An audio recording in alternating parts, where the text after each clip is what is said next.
Hello and welcome to Open Ears from the Open College of the Arts. My name is Desmond Clark. I'm a composer and an artist and an oboe player, and I'm also a tutor on the OCA's music degree course. Welcome to the first episode of Open Ears, a new podcast from the Open College of the Arts. In Open Ears, we're going to explore and celebrate the massive diversity of music making which exists in our world today by talking with musicians from a wide range of artistic traditions and practices about their musical lives. I'm incredibly excited to bring you our first set of interviews over the next few episodes. Our guests include Grammy-winning composers, musicians from jazz, opera, classical and experimental music traditions, and multimedia composers who use music alongside other art forms and senses. Just wait until you hear about the piece of music with a smell component.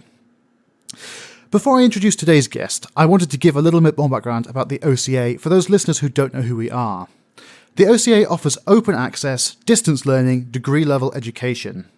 What this means is that our courses are designed for students who aren't necessarily on the traditional academic pathway. For example, our students may not have A-levels or may be coming to the degree at any point within their life or career. They may have other commitments and they may need the course to work around them. To look at what this means in practice, I invited OCA music program leader Carla Reese for a chat about what makes music at the OCA special. Hi, I'm Carla Reese. I'm the Programme Leader for Music at the Open College of the Arts. My background is as a performer. I'm a flute player. I work a lot with composers. I do a lot of collaboration, developing new repertoire, especially for low flutes. So I specialise in alto flute and I also play bass and contrabass. So I mostly perform. I'm also a composer. I do a lot of improvising. I run a publishing company and lots of other things as well. I think OCA is unique, actually. I think the department and what we do in it is very special, very unique. We essentially have students who study with us from all walks of life. Some of them come because they want to have career change. Some of them are retired and have had a lifelong passion for music and want to study it further. Some are also kind of 18-year-olds that are doing their first degree. We're a kind of wonderful community of people. Everybody's very passionate about the subject. The tutors are all practitioners, and I think that's incredibly important. And we're all out there doing music, and we can share our experiences of everyday life as musicians with the students. And the course is open access, so we ask for a little bit of previous experience, so being able to read music or that kind of thing, equivalent to grade 5 theory. But the idea is that it's open to people to study. They have lots of flexibility in the time frames for studying. And we really want to encourage people to be able to follow their passions and study music with us. Yeah, I love that about our course, in that people can come and they can make it fit around whatever they've got going on in their life. They've got children, they've got jobs, maybe they've got unique circumstances which stop them from doing a different sort of degree, and we can take those people and we can help them fulfill their creative potential. Absolutely. And the other thing that's so beautiful about it is that everyone's got such a diverse range of life experience. And that all comes into the community as well. And I really enjoy that when you sort of get people sharing experience from sort of outside of music and applying that and helping to get around problems that they're solving in their own studies. It's really nice seeing how that works. And I think that's quite different from, a sort of conventional university music department. Yeah, I think it really is. And it is a very supportive community, isn't it, where the students will come together and work with each other to create new things and build on each other's work. And it's really lovely to see, actually. Yeah, one of the things I love the most is when we set them challenges. Here's some parameters, go away, create something based on this. And just seeing the different things that people come up with and the sharing of the work and the discussions we have. It feels like a very kind of fertile playground for sort of creativity. Yeah, absolutely. I think that's a really good way of describing it. Thanks, Carla, for that introduction. So in this episode, I interview Christopher Tin, an American composer who is best known for his work on video game soundtracks. His piece Baba Yetu was the first piece of music composed for a video game to win a Grammy Award, and he is in fact currently nominated for 2 more Grammys for Best Video Game Soundtrack and Best Classical Compendium. So good luck, Christopher. In this interview, we discuss Christopher's music, his influences, how he works as an artist, and how he's built a career from lots of different types of work within the music industry. To start with, though, I asked him about how he became a composer in the first place. Hi, I'm Christopher Tin, and I am a composer. I am based in Santa Monica, California, which is a suburb of Los Angeles. I write music for both the concert hall, but also largely for media as well. Mostly video games, but some films, some commercials, and miscellaneous other multimedia formats. I started in music as a very young child. My parents enrolled me in piano lessons. I really took to music theory actually growing up, and that led me down my path to becoming a composer. When I started to take music very seriously, that's when I decided to apply to a conservatory. And after doing a 4-year degree at Stanford University, actually in English literature, I decided to do a graduate degree, postgraduate degree rather, in London at the Royal College of Music. And ever since then, I've been living in the Los Angeles area and juggling projects both here in the US and abroad as well, largely in the UK, in fact. A lot of what I'm best known for is actually my music for video games. I've written a couple of theme songs that have become kind of popular for the video game franchise Civilization. One of them was a song called Baba Yetu, which is a Swahili setting of the Lord's Prayer. And that actually became the first piece of video game music ever to win a Grammy Award. So that's probably what I'm best known for. Thanks so much, Christopher. I do want to talk about Baba Yetu, but I'm curious, how did you end up going from English literature to music in that postgraduate transition? Well, I think I was always a musician, and to be fair, I actually did a double major in English literature and music at the same time. But a lot of what I choose to compose about as a recording artist and concert music composer is actually rooted in my English literature degree. I tend to turn to poetry, philosophy, literature, mythology as sources of inspiration, and in a way, I think it's very useful for a composer or even musicians in general to have dual interests. I mean, I think my composing degree taught me how to compose, but my English literature degree gave me ideas about what to compose. And that has been very formative in terms of me finding my own voice as a composer and recording artist. I lean on basically what I studied growing up. Yeah, and I think that really comes through in your music. Actually, I listened to your most recent album, and settings of famous speeches, of classical poetry, a really wide range of stuff.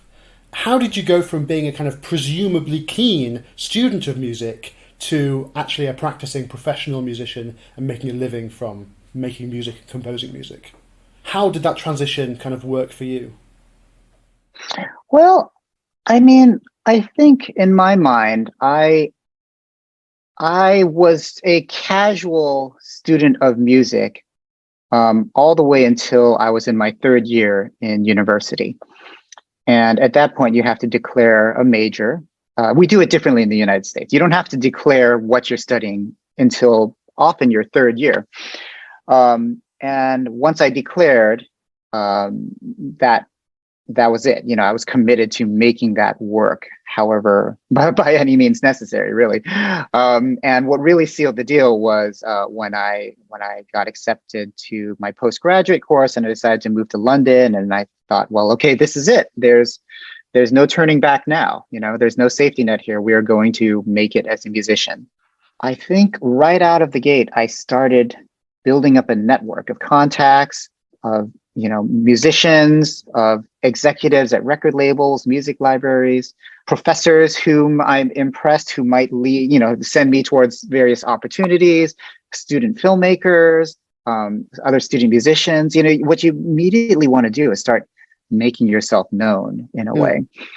And that's a useful lifelong skill because so much of making a career in any sort of artistic profession is networking.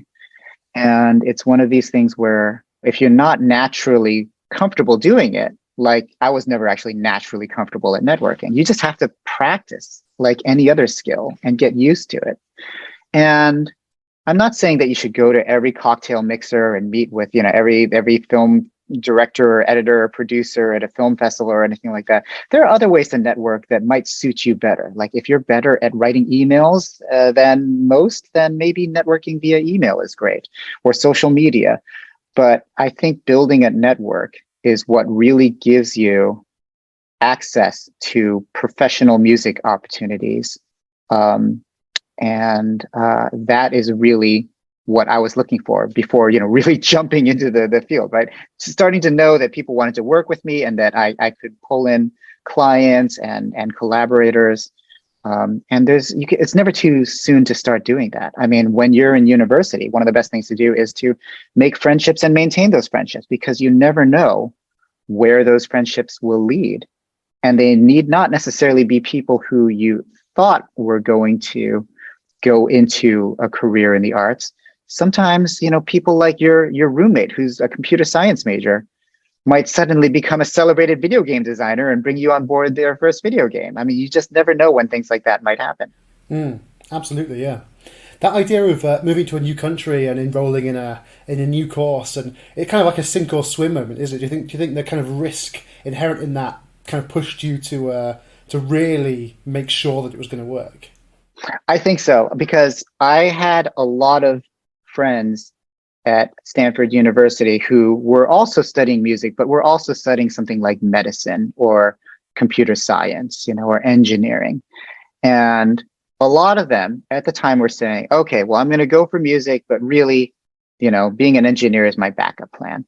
But I will tell you, basically every single one of those who did that, their backup plan became their main occupation. Now, I'm not saying, you should do something risky, like invest your life savings into building a studio and try to make music, the only possible avenue out there. But to a certain extent, if you are committed to making it work and you don't have a backup plan, you're going to find a way to make it work, right? And I didn't really have a backup plan. I mean, my English degree might have been useful in getting into law school or something like that, but I didn't really want to go into law school. I didn't want to go into law. I didn't want to be a lawyer. So I had to make the music thing work. And, by sort of depriving yourself of the easy fallback option, it just gives you that extra little bit of motivation that can sometimes make or break a career. Kind of a related question. Have you faced any challenges or kind of tough decisions that you had to make in your career? And if so, how did you kind of negotiate those moments? I think I face tough challenges and decisions all the time. I mean, that's just the nature of a music career. I mean, a lot of them are very difficult questions with decades of ramifications. Like, do I sign with a record label? That was the biggest, most recent decision I made. And I decided ultimately, yes, I would sign with a label. And I signed with Decca, the Universal label. But it was a lot of sort of hand-wringing, like, am I comfortable locking myself into a decades-long relationship with this record label? And after weighing the pros and cons, I said, yes, let's do it. But you will find that your career is just a never-ending stream of tough decisions, I think, that you have to make. And sometimes you just have to, I don't know, go with your instinct. Sometimes you just have to take the risk a little bit. Have I made every decision absolutely 100% correct? I wouldn't say so, but the net effect, as long as my overall career is trending upwards in terms of visibility, in terms of opportunities, then ultimately that's all you can ask for. But you will not make all the right decisions. You simply won't. And you just have to let go of all of the mistakes that you've made. And we've all made a lot of mistakes. You talked about working for digital media, video games, TV, film, that sort of thing. For someone who's only ever kind of studied kind of traditional classical music, I don't really have a sense of how that process works. Like, what does the brief look like, for example, for commercial work on a video game? How much kind of creative freedom do you have? How much are you working to a very, very specific idea when you're asked to do something like that? Well, it runs quite a wide range of creative briefs and tasks that you're asked to do. So I'll start with games, for example. With some games, if the music is so integral to the gameplay itself, you might be handed a very detailed spreadsheet of hundreds of tiny little musical phrases that you need to compose that can be assembled together in various formats to create more complete musical ideas and to propel the gameplay forward. There was a game that I scored called Karateka, which is basically a kung fu game where you had to hit the buttons in time to certain musical cues. So my music would play a set of notes, and the player would have to then play those notes back in real time on beat in order to punch the opponent, right? And so a game like that, you can imagine that programming and the music are so heavily intertwined that I basically got a huge Excel spreadsheet saying, okay, these are the pieces of music that we need that are 1 second long. These are the 5 second long. These are the 8 second long. These are the 15 second long. These are the 30 second, things like that. And it's so micromanaged. On the other end of the spectrum, I'm often brought on board to score strategy games where players will play for hours and hours on end. And the music just sort of plays in the background. And the music has no need to actually synchronize to any of the actions that the player plays. The music just needs to be good music and sit in the background and not get boring to people. And with those types of games, I'm given just a ton of creative freedom. I mean, one example is I scored a game called Old World, which takes place sort of in the cradle of civilization between 500 BC and 500 AD. And the score needed to have strong Arabic music elements. The creative brief was simply give us 60 minutes of music and make it good. And that's it. And it was great because I could just write music. I mean, I love creative freedom. That's why I have a whole side career as a recording artist and composer, concert composer. I just love not being micromanaged. I love somebody saying, just give me an hour of music and I'll just make it good. And that's what I live for. And honestly, video game scoring gives you that more than any other media job. Films tend to be very micromanaged because you have to write music that stays out of the way of the dialogue and supports the action. With video games, they just want something that has the flavor of the theme or the main game. But sometimes you're just given free rein to do what you want to do. I mean, I think, there's a real virtue to letting artists be artists and creative people be creative people without, clamping down and making them execute on a microscopic level. It's, let artists be artists is what I say. Yeah, absolutely. Well, I'm not going to disagree with you there. For you, what's the relationship between the kind of commercial music that you've done, that we're collaborating with other people, with other mediums, and the kind of, for want of a better word, the pure music, the music that's just there to be listened to, albums and stuff like that? Because there is an overlap, isn't there, between the stuff that you've produced, for example, for games, and then that is released on albums, and quite a complex relationship, I thought, when I listened to your most recent album. Could you kind of unpack that a little bit? So you're absolutely right that I try very diligently to find a way to bridge the gap between my creative work and my sort of music for music's sake work, my albums, my commissions, that sort of thing. I find part of it is driven by market interest. People who program concerts are often looking for ways to bring in new audiences, for example, gamers, right?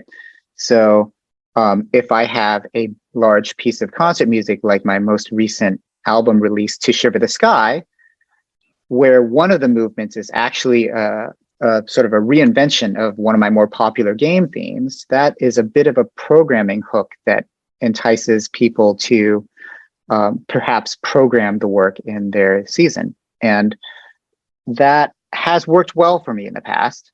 And it's just me trying to, I guess, be savvy about and realistic, frankly, about the concert music world, especially here in the US. We don't have the same sort of government funding for our arts agencies as you do in the UK. So a lot of people are kind of thinking about, the commercial side as well. How do we bring in these new audiences?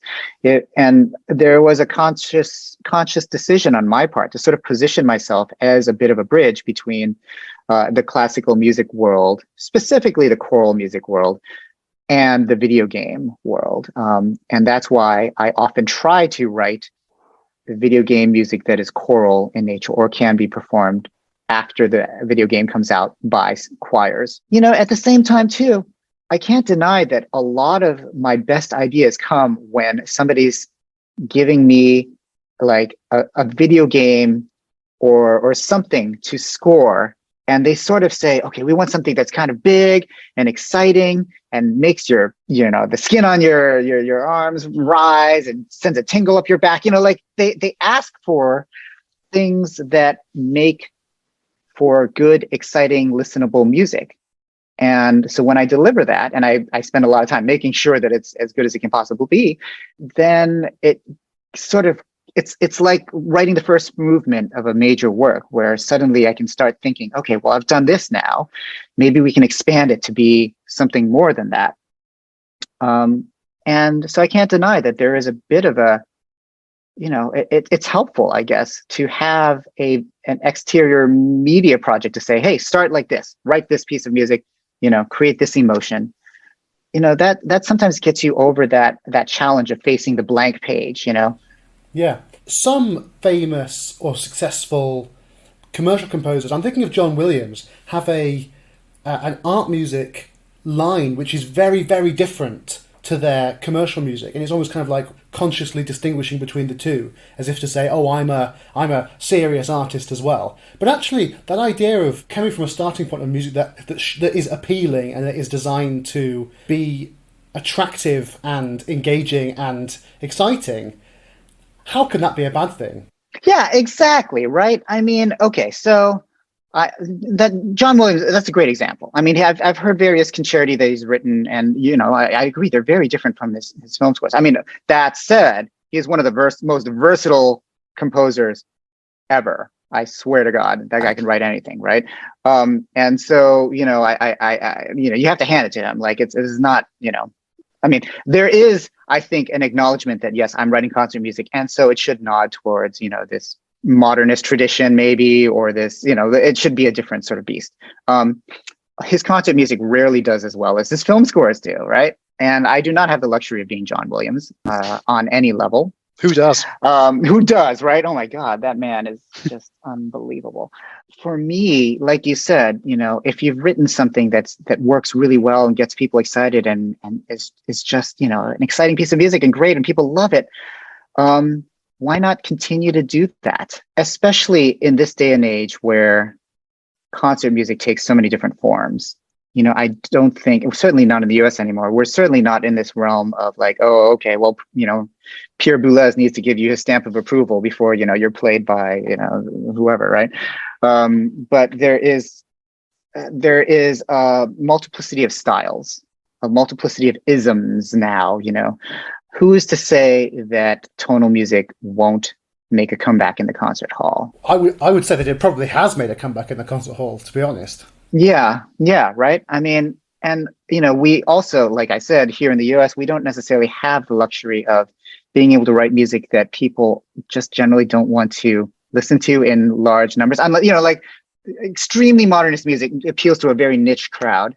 And I like that music as well. And most of my friends who are composers do as well. But the general public has not embraced it. And, we've given it 100 years since Schoenberg, right? So it's not going to happen in terms of widespread adoption. Yeah. As interesting and as creative as a lot of it is, it's just not going to put seats in the concert hall.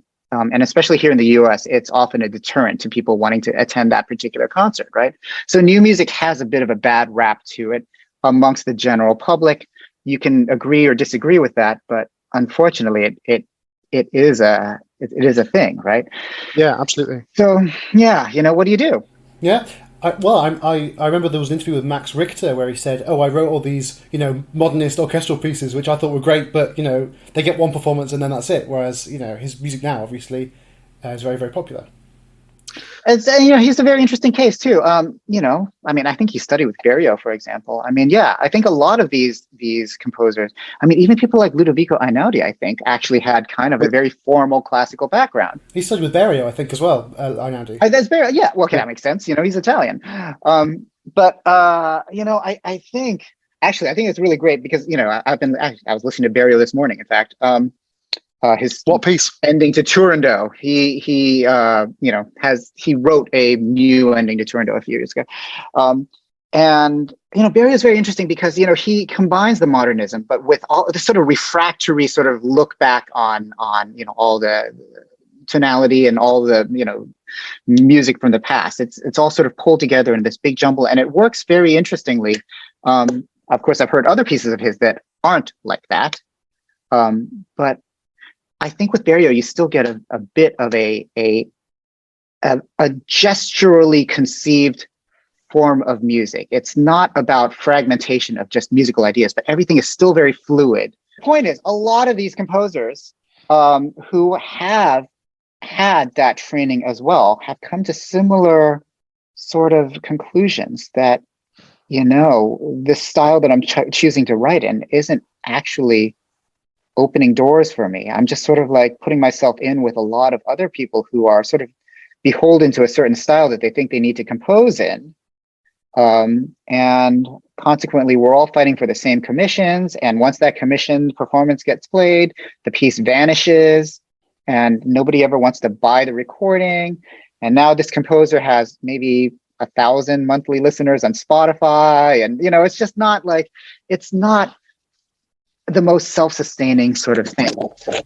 Yes, I mean, you're absolutely right. I love that sort of music, and I think once you have been trained in it, and once you get to know it, it's so seductive. But at the same time, it's so difficult then to teach other people to be able to hear what you're hearing, and it's a bit of a commercial dead end, certainly. Anyway, I love modernism, but let's not. So I do too. I'm not going to make any money writing it.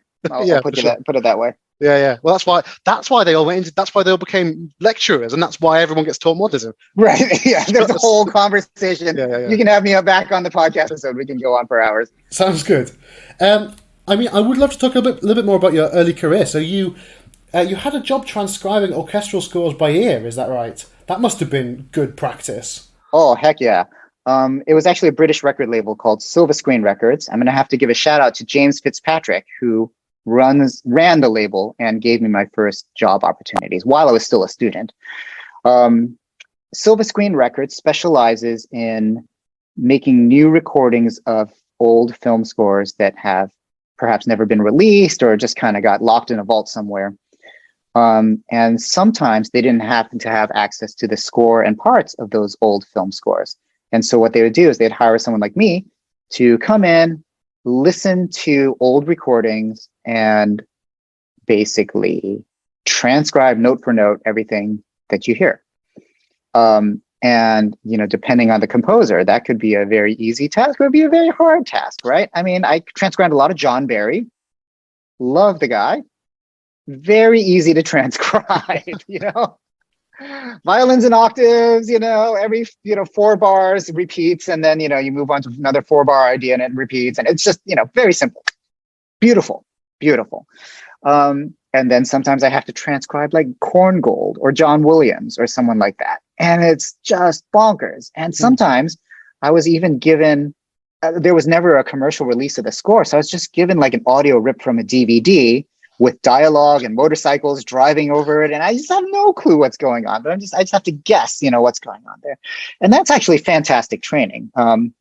Writing it down, notating it for the orchestra, and then having an orchestra play it back to you, and then comparing what the orchestra played based on your notation with what was on the original recording is a great way to make a ton of mistakes and learn from those mistakes. Because, as any of us know who have been composers, there's nothing more withering than being around an orchestra that absolutely despises what you've done because, they think you're an idiot and you marked this up the wrong way. That's great training for a young student. So that's how I got my start. And I think that's why when I myself orchestrate, the vernacular of my orchestrations tends to come very heavily from composers in that romantic tradition. The John Williams, the James Horners, the Howard Shores, Korngold, Steiner, those types. Yeah, I can't imagine better practice for instrumentation and orchestration than doing that, and then actually having it played back to you as well, so you can hear all the differences. I mean, that must have been amazing. And you also had an internship with Hans Zimmer, is that right? I did, yes, when I first moved to Los Angeles. What was that like? Well, it was great, actually. It was really cool. You learn a lot, but it's tough. the hours are really, really long, even as an intern. Now, that said, it's very different now, the way they've set up their intern program. And by the way, Hans's studio is about 4 blocks away from my studio. So, I mean, I probably eat at the same taco place as half of his team. But, generally speaking, I have nothing but good things to say about my experience being there. It was hard. It was no doubt a lot of work, a lot of tension, just a tough gig. What sort of things did you have to do? Oh, I barely did anything. I mean, like if, I remember once Hans had, I think his tonsils taken out, and he really needed some ice cream to cool down his throat. And so I went and got him his favorite Haagen-Dazs mango sorbet and took it to his house. Things like that. Okay. It could be as trivial as bringing him a soy latte at 5 a.m. before he has to hop on a plane to London to record, right? I mean, there are things like that. Sometimes there are file organization things, clean up this room, drive this hard drive to the studio execs across town, things like that. I was an intern. I didn't do a lot. Mm. That said, interns now for Hans do even less. Back then, an internship for Hans meant you would probably get offered a job working as Hans's assistant, which I was actually offered. But also, I had other opportunities to compose and start my own career under my own name around that time, and so I went with those. But I have nothing but good things to say about learning in that environment. I can imagine it was good for the network development. It wasn't at all. Oh, was it not? Actually. Okay. No, I mean, I'm not there to network with Hans's people. I mean, first of all, what am I going to do? Like, as a 22-year-old intern, like, sweet talk the head of DreamWorks? I mean, that's not going to happen, right? Okay, fair enough. I mean, no. I mean, and to be, to your point, the networking opportunities that I had were what pulled me out of working with Hans. There's definitely a way to work for a composer like Hans or many of the other composers in Los Angeles, where you dedicate your life to them and you work under them and you start working with them, and eventually they give you some opportunities, and it can work out great. I have some friends who went up under that system, and goodness, like, their careers are fantastic right now. I was maybe a little impatient, or maybe I was just a little eager to try things outside of the scoring world, perhaps. And so for me, dedicating my life just to film scoring was not what I wanted to do. I wanted to do other things. And frankly, there were some opportunities in other markets that were knocking on my door at the time. Cool. So I would like to talk about Baba Yetu. I mean, it's a bit of an iconic piece, really, especially in the video game music world. Kind of, when you were writing it, did you kind of know that this was going to be a really successful piece, like that you'd really nailed the brief when you were writing it, or was it kind of a surprise to you that it kind of took off in the way that it did? I know the exact moment when I realized I'd done something pretty good. The first time I played it for my friends, actually, my friends came to visit, and they said, "What are you working on?" I said, "Oh, I've got this song. I'm writing it for this game. It's my first time writing for video games. I really want to do a good job. Here it is." I played it for them, and I just watched their eyes light up. And, like about 45 seconds in, when you hit that first key change, they said, "Oh my God, we love this." Just like, and I think at that point I realized, I think I've done it. I think I've done something good here. Thank goodness, because I didn't want to screw that job up, right? But then I didn't know it would go on to have sort of the longevity. Yeah, and to be fair, I wasn't writing the soundtrack. I was just writing just 2 pieces of music for the game, Baba Yetu and scoring the opening cinematic that plays when you launch the game. The rest of the music in the game was written by their in-house composers.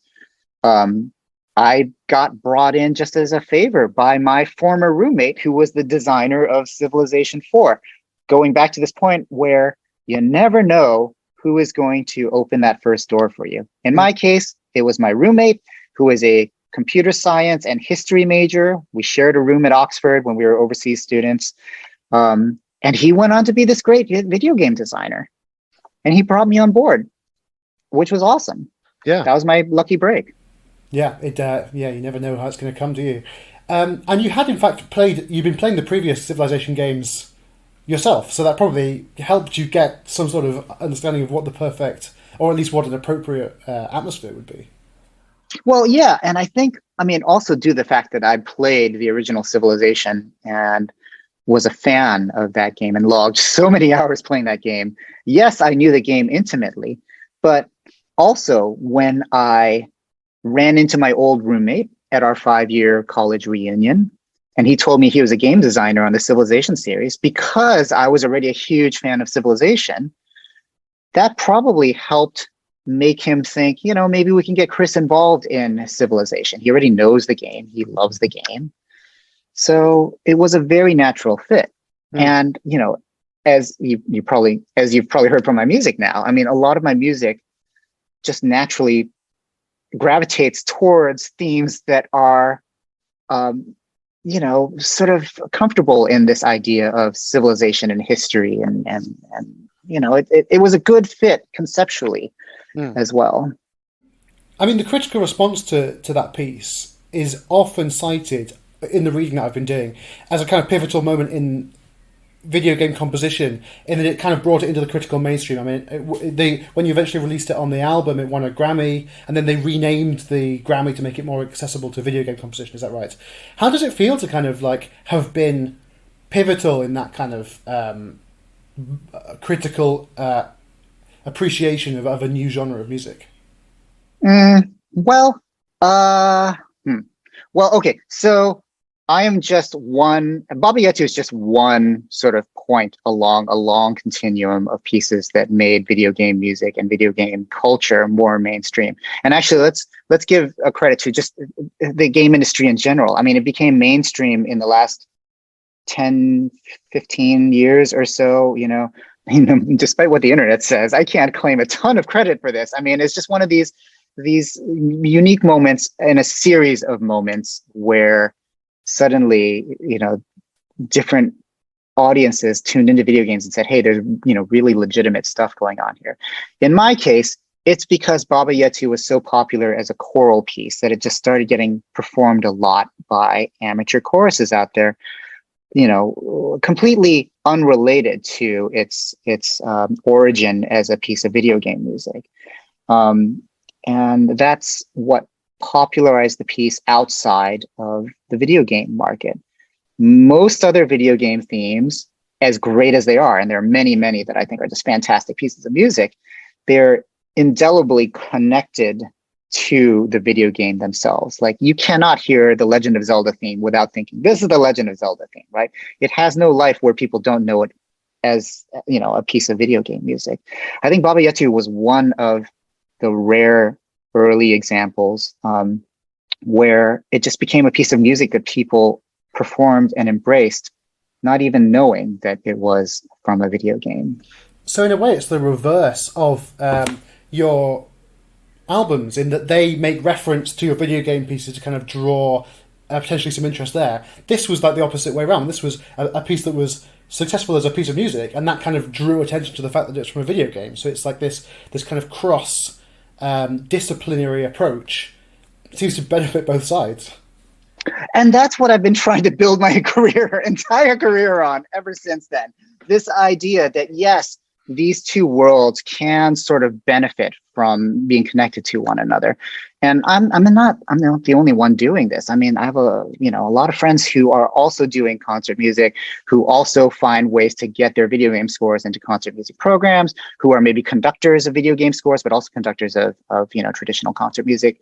There's many of us doing it. But you're absolutely right that I have been taking a very deliberate approach to trying to bring those two worlds together, because I see value in that.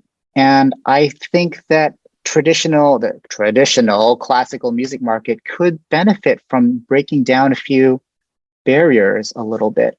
As long as the music is good, it shouldn't be restrained by labels. That's how I think of it anyway. Well, I completely agree with you there.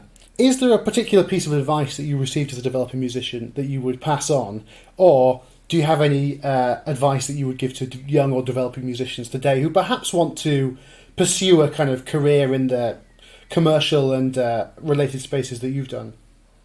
The advice that so what I had to learn for myself is that having a career in music is very, very tough, mentally, emotionally, even physically. And there are a lot of ways to burn out.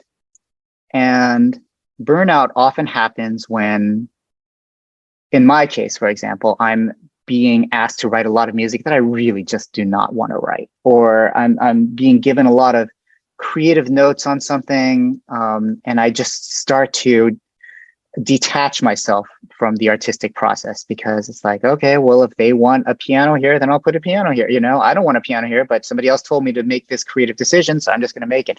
Those little things chip away at your artistry a little bit.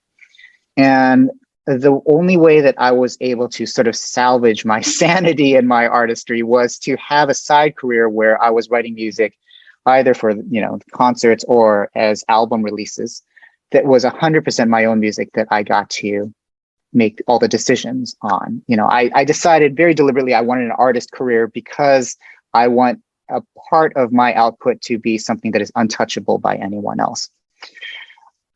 And which brings me to my point. I'll often tell young musicians now, you may not realize it now, but there is often a danger that you will fall out of love with music. It can actually happen, depending on the choices you make in your career, what you choose to do, how hard you push yourself. There can be a resentment that builds up and a burnout. And I've seen it happen with a lot of professional musicians. And I find that, you just need to find a way to preserve your love of music sometimes, because all of us got into music because maybe we discovered it as a young teenager and that it became our passion. And, we could never live without music being at the forefront of what we do. And if that goes away, if your true love and passion for music is somehow in jeopardy, that is a very dangerous thing. So always find ways to stay in love with music. Find a side project that you don't have to answer to anyone for, or be creative on your own. Do whatever it takes to preserve that love of music, because music careers are made over a long time frame. A career, you want your career to take place over the rest of your life. You don't want to burn out and have to switch occupations 10, 20 years after you went into it, right? This is a lifelong journey. Make it as good and exciting and comfortable and rewarding as it can possibly be. And always think that, you're in this for the long haul. You will be a musician until the day you die. So preserve that love, because that love will keep you going through all the dark days. And there are many dark days. That's fantastic advice. One final question. What are you working on at the moment? I'm scoring a documentary at the moment, and I'm doing an EP of solo piano music in support of my next album release on Decca, which is an album called The Lost Birds. It's coming out in September. It features Voces 8, the British choral group, vocal group, I should say, and the Royal Philharmonic Orchestra. And we recorded it earlier this year at Abbey Road. And it's we're doing the marketing for that right now, making music videos. The record label is taking care of a lot of that. Meanwhile, I'm making a short piano EP of piano versions of a lot of those tracks as a additional release to sort of accentuate the main release while scoring a film. So that's my current slate of projects. That's quite a lot of projects to go at once, I'd say. And are the piano pieces coming out as presumably music to play as well? Yeah, they will be published as well. That's another sort of maybe a unique challenge of being a composer / recording artist. You never just release an album. You also have to release the performable score and parts for that album at the same time, which means rarely am I just focused on making a recording and mixing it and mastering and all that. I'm also focused on the arrangements and the engraving of the score and parts, and I have an assistant who helps out with a lot of that. But album releases, when you're working with a major label, are rarely just put the music out there and talk about it on social media. There's a lot of other stuff that goes into the lead up of an album release. And especially if you're a composer as well, a lot of that can involve sheet music. Absolutely. Well, I think that's a whole other conversation that we could get into, but we're out of time for today, so let's leave it there.